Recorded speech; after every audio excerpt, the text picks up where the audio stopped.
Your beloved child is about to leave for foreign shores in pursuit of higher studies. While your heart swells with pride and happiness for their bright future, I also see the worry that lingers silently at the back of your mind. You wonder whether he will be able to handle everything on his own, whether he will manage his responsibilities wisely, and whether he will remain safe in a land far away from you.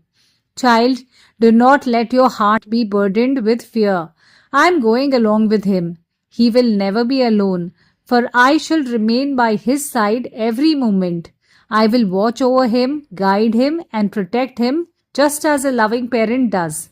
I promise you, I will not leave him even for a single minute. So let your worries rest and allow your heart to smile. Your child has a beautiful journey awaiting for him, full of opportunities and blessings. At the same time, I want to speak to you about something else that concerns me. I see you at times behaving rudely with the people who serve you or work for you. These are not just workers, they are human beings who, through their efforts, make your life easier and more comfortable. If ever you are dissatisfied with something, let them know, but in a gentle and respectful tone. Remember, paying them does not make you their master. They earn through their hard work, and you are not doing them a favor. Respect them for their contribution, for every person's effort has value. Each time you disregard their feelings, it causes me pain, because this is not the behavior I expect from my child. There is one more matter that I must lovingly draw your attention to. I see you indulging in overeating, particularly sweets.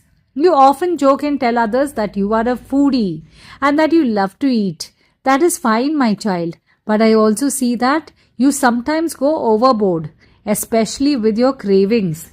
Daily indulgence, especially in excess, harms the body and weakens the mind.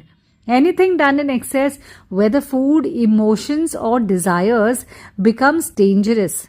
Moderation is the key to balance. Whenever you feel a craving becoming too strong, place it at my feet. Offer your weakness to me, and I will give you the strength to control it. Do not let indulgence control you. Instead, let discipline guide you. Remember, my child, I love you more than you can ever imagine. Just as a mother worries about her child's well-being, so do I care for you. Every word I speak today comes from my love and concern for your happiness, health, and spiritual growth. Take care of yourself, respect others, eat in moderation, and trust me completely. Walk ahead with faith, and you will find that every step is guided by my hand. With endless love and blessings, your Baba.